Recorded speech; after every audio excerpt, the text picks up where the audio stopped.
Bonjour les balances, j'espère que vous allez bien.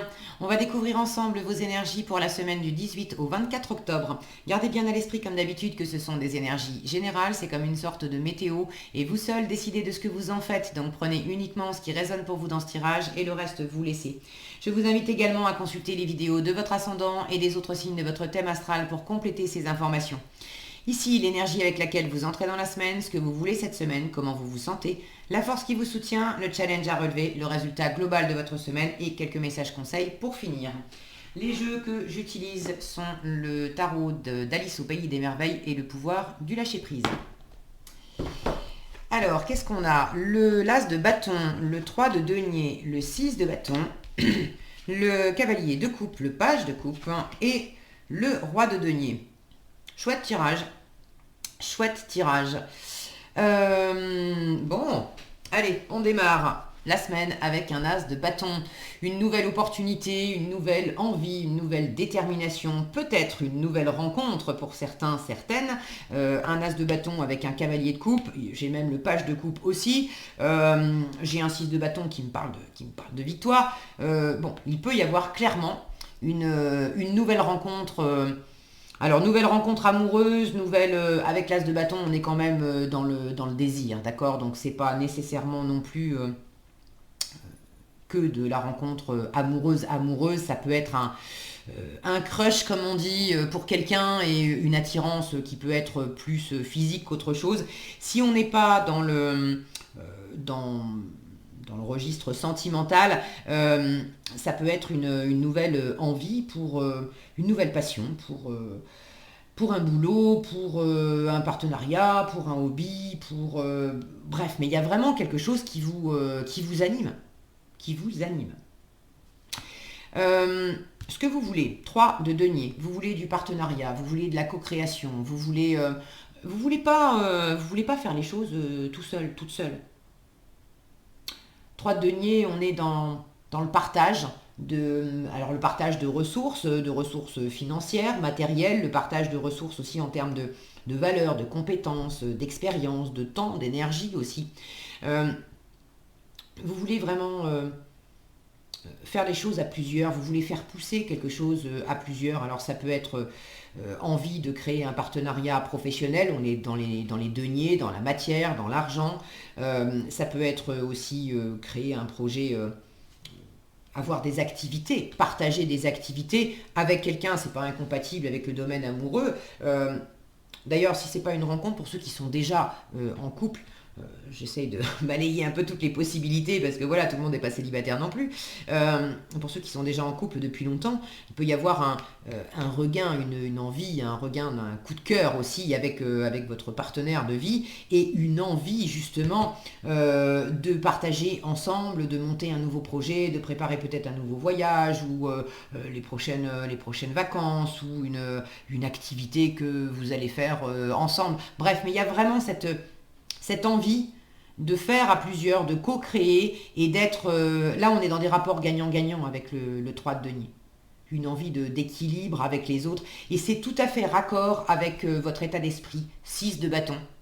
Vous êtes dans un état d'esprit de vainqueur déjà. 6 de bâton, c'est la victoire. Vous avez confiance en vous. Vous avez envie de vous mettre en avant. Vous êtes heureux d'avoir dépassé des difficultés. Le 6 de bâton, c'est la carte de la victoire qui montre qui arrive après le 5 de bâton. Et le 5 de bâton, c'était les conflits. Alors les conflits avec l'extérieur, c'était les conflits intérieurement aussi. On n'était pas d'accord avec soi-même, on avait des tiraillements. C'était de la rivalité, c'était de la compétition. Vous avez pris le dessus sur tout ça. Alors non seulement vous êtes fier de vous, dans l'état d'esprit, mais en plus, vous êtes reconnu et soutenu. Avec le 6 de bâton, on a cette notion de ne pas être tout seul et d'avoir des gens autour de nous. On est patient avec mon focus, voilà. Donc on a cette notion d'avoir des gens autour de nous qui reconnaissent les efforts qu'on a fournis, les compétences, l'expérience dont on a fait preuve, tout ce qu'on a mis au service de cette victoire symboliquement qu'on a remportée. Et les gens qui reconnaissent toutes ces qualités-là, toute cette force-là en nous, ont envie de nous suivre. Et ça fait du bien parce qu'on se sent on se sent entouré. Avec le 6 de bâton, on est dans l'état d'esprit de seul on va plus vite, mais ensemble on va plus loin. Et vous avez envie de ce ensemble on va plus loin. Vous avez aussi envie de vous mettre en avant. Le 6 de bâton, c'est une carte qui parle aussi de se mettre sous le feu des projecteurs, de ne pas hésiter. Alors pour ceux qui sont dans des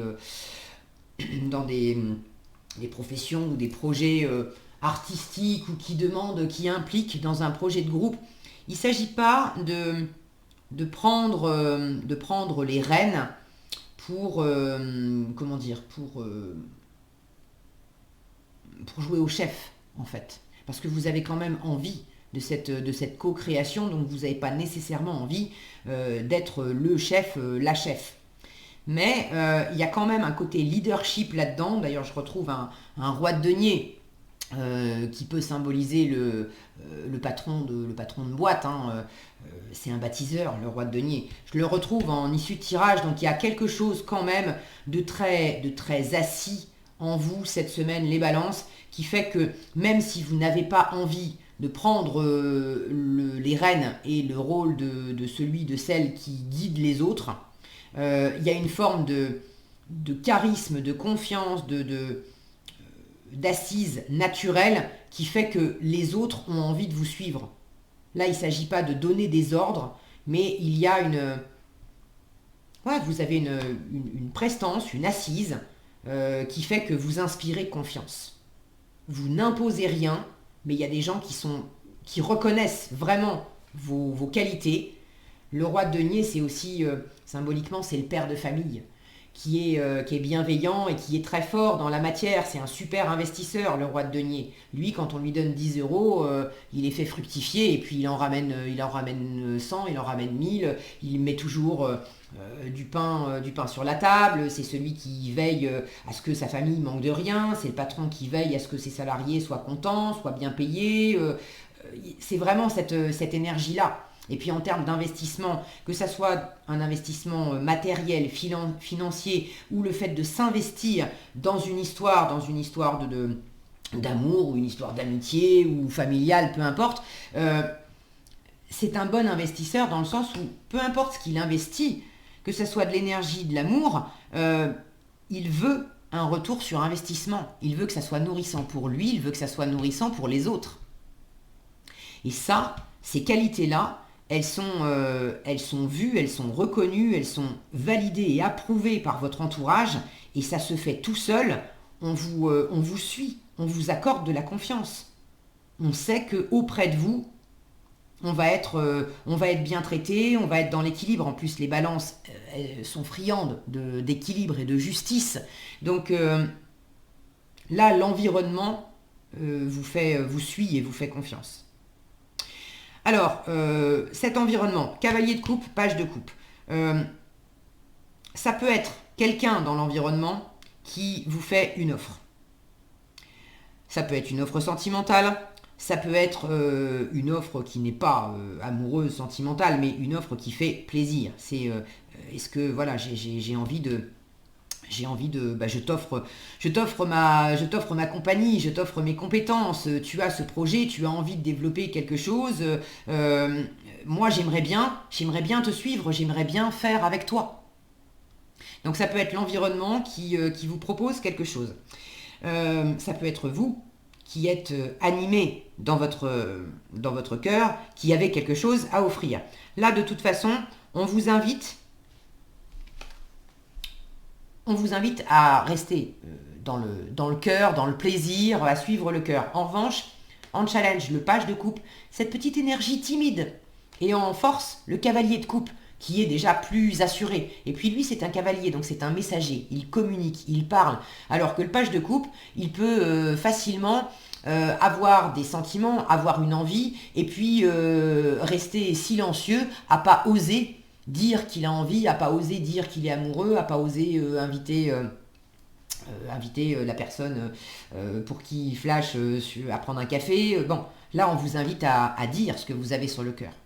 Donc, s'il y a quelqu'un qui vous plaît beaucoup, allez vers cette personne et puis faites une offre. Invitez à prendre un café, à dîner. Si c'est pas vous, c'est privilégier aussi comment dire, oui, la communication. Il est possible que il est possible qu'il y ait plusieurs personnes autour de vous. Alors c'est pas bon, peut-être que pour certains vous avez plusieurs offres amoureuses, amoureuses ou disons dans de la séduction. Il peut y en avoir, une qui est soit plus jeune. Il peut y avoir deux prétendants, deux prétendantes avec une personne qui est plus jeune que l'autre. Il peut y en avoir une des deux qui est plus timide que l'autre. Maintenant, rapporté à vous, vous allez être ça va être un peu challengeant pour vous, le côté jeunesse, timidité, immaturité, ça va être un peu challengeant pour vous parce que vous avez quand même à cœur d'être dans un environnement gagnant-gagnant, je vous le disais tout à l'heure. Donc, sans nécessairement que ça soit amoureux, mais quelqu'un qui voudrait travailler avec vous, qui voudrait être en partenariat, mais qui est justement, alors animé, hein, ça lui plaît, mais cette personne, elle est timide, elle n'ose pas se mettre en avant. Bon, vous avez quand même inspiré les autres, vous voulez bien, mais je sens que ce qui pourrait être challengeant, c'est que vous n'avez pas non plus envie de vous retrouver à être obligé de prendre la personne par la main pour l'aider à grandir, pour l'aider à faire le chemin. Je sens que vous avez quand même envie que cette personne elle soit suffisamment autonome. Vous voulez bien être une forme de modèle, d'inspirer, ok, pour l'aider à grandir, mais simplement en étant vous-même. Il faut que ça soit elle qui se sorte les doigts des poches et qui profite de cette inspiration pour aller de l'avant. Si ce côté un peu timide et un peu jeune fait que vous êtes obligé, vous, dans la matière, de lui dire quoi faire, de lui montrer le chemin, de lui pousser un peu aux fesses pour que ça avance, là j'ai l'impression que ça va un peu moins... ça va vous intéresser moins longtemps. Bon, après, prenez ce qui résonne pour vous.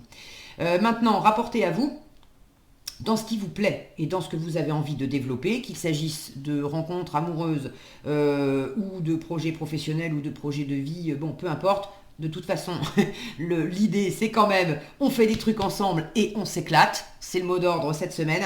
Ne restez pas timide. Il y a peut-être des circonstances, une ou plusieurs personnes, bon bref, il y a peut-être des circonstances qui vont faire que vous allez vous sentir un peu maladroit, maladroite, de pas oser dire, d'être, on vous demande, ça vous porte, ça sera plus porteur pour vous d'être plus affirmé. Vous avez un coup de cœur pour quelqu'un, dites-le. Vous avez envie de vous lancer dans tel projet, dites-le. Vous avez envie de travailler avec telle personne, de monter tel partenariat, faites votre offre, mais faites votre offre clairement. Soyez, suivez vos élans, d'accord? Et ne pensez pas petit. Ne ressentez pas petit et ne pensez pas petit. Vous serez peut-être tenté de minimiser aussi cette envie. Pourquoi? Ça, je ne sais pas. Vous connaissez sans doute la raison mieux que moi. Est-ce que vous aurez peur de déplaire ou vous oserez pas, vous aurez l'impression que si vous montrez pleinement à quel point vous êtes motivé par cette situation, est-ce que vous avez peur qu'on juge que vous vous la pétez, que vous êtes trop motivé alors que vous n'êtes pas prêt, que vous n'avez pas les compétences, ou je sais pas. Mais en tout cas, là on vous dit, mais n'hésitez pas. N'hésitez pas. Dites, avancez fièrement. Regardez ce cavalier sur son, je vais y arriver, cheval. Voilà. Caroline apprend des mots. Cheval. Là, il s'agit vraiment de bouger. Et puis j'ai ce petit côté aussi, cette petite cabane là, à roulettes qui est posée. Il faut imprimer du mouvement, il faut aller de l'avant. Il ne faut pas rester non plus tout timide à pas bouger. Ça me plaît bien, je dis que ça me plaît bien et que j'aimerais bien, mais en même temps, je bouge pas et je fais pas. Encore une fois, une forme un peu de timidité. Non, là, on vous dit, mais vas-y, mets-toi en marche, va de l'avant. De toute façon, vous avez suffisamment de confiance, de motivation, de détermination en état d'esprit pour bouger. Il y a des gens autour de vous qui peuvent vous motiver aussi, donc n'hésitez pas à vous appuyer sur ces personnes-là. Et vous avez aussi envie de construire, de bâtir, d'être dans la réalité, dans le pragmatisme, pour certains, vous êtes dans les affaires, dans le financier, dans le matériel, vous ne voulez pas faire n'importe quoi, et il y a beaucoup d'assises. Là, l'idée, c'est de mêler les affaires aussi avec le plaisir, de prendre plaisir à faire des affaires, de prendre plaisir à acter dans la matière. Et vous faites pas ça n'importe comment. Vous prenez aussi votre temps. Le cavalier de denier et le 3 de denier, on est dans les deniers, on est dans l'élémentaire, c'est l'élément le plus lent de des 4 éléments. Donc, vous prenez ce temps aussi de vous faire du bien, si ce n'est pas nécessairement dans les affaires, dans le financier. Avec les deniers, on est dans le concret, dans le physique, donc ça peut être le corps physique. Pour ceux qui sont dans des coups de cœur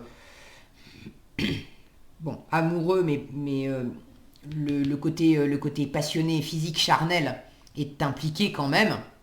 Avec un as de bâton, on a ce côté phallique qui peut nous parler d'une nouvelle rencontre qui est d'abord une rencontre de plaisir physique. Il peut y avoir avec ces deniers une volonté de partager des choses parce que ça nous plaît, mais de partager pour faire du bien au corps. Et là, il y a vraiment cette notion de nourrir. Alice, là, qui est en train de récolter, de faire pousser, de récolter les fruits sur un arbre. Ce roi de denier qui est à table avec de la nourriture. Il y a vraiment cette notion de se faire du bien au corps parce que ça nous nourrit. D'être bien ancré, d'être bien posé. Quelles que soient les choses que vous entreprenez cette semaine, l'idée c'est de toute façon que ça vous nourrisse, que ça vous fasse du bien, que ça vous apporte de la stabilité, que ça soit durable dans le temps. C'est vraiment pour vous d'abord et après, l'idée c'est de partager évidemment. Mais c'est vous d'abord. Vous ne pouvez pas redistribuer de toute façon si vous n'êtes pas nourri d'abord. Alors, qu'est-ce qu'on a en conseil? Laissez parler votre intuition et perdez l'habitude de faire plaisir à tout le monde. Alors, perdez l'habitude de faire plaisir à tout le monde. Bon, j'ai pas de carte qui me parlait spécifiquement de ça. Maintenant, il peut y avoir peut-être un peu de ça entre ce page de coupe et ce cavalier de coupe, c'est-à-dire je minimise, je suis toute timide dans le plaisir que je prends ou dans le plaisir que j'offre, peut-être parce que je fais passer les autres aussi avant moi. Alors que là, il s'agit de m'affirmer davantage. Le roi de denier, c'est, je vous disais, c'est moi d'abord, je charge mes batteries et puis ensuite j'apporte la nourriture aux autres. Alors, perdez l'habitude de faire plaisir à tout le monde. On vous dit exprimez vos besoins, exprimez le cavalier, d'accord, messager. Exprimez vos besoins et soyez sincère avec vous-même. Concentrez-vous sur votre propre bonheur au lieu de toujours essayer de rendre heureux quelqu'un d'autre. Et laissez parler votre intuition, on vous dit écoutez votre voix intérieure, soyez conscient de vos ressentis les plus intimes, soyez attentif aux flashs, aux signes, aux synchronicités qui se manifestent pour vous guider. Et là, cette confiance en vos ressentis intérieurs, c'est aussi page de coupe et cavalier de coupe. On est dans la coupe, donc dans le ressenti intérieur, dans l'intuition aussi. Et par moment, vous êtes dans cette petite énergie de page de coupe de j'ai senti un truc, mais est-ce que je peux faire confiance? Est-ce que c'est vraiment mon intuition? Là, on vous dit, mais écoute davantage ce que tu sens. Sois vraiment conscient de tes ressentis les plus intimes. Sois vraiment attentif. Et puis, laisse-les te guider. Oui, tu peux t'appuyer là-dessus. Voilà ce que j'avais pour vous, les balances. J'espère que cette vidéo vous sera utile. Si elle vous a plu, je vous invite à la liker, la partager, la commenter. Et pour être averti quand je publie de nouvelles vidéos, il suffit de vous abonner et d'activer la cloche des notifications. Prenez bien soin de vous, passez une excellente semaine et je vous dis à bientôt dans un prochain tirage.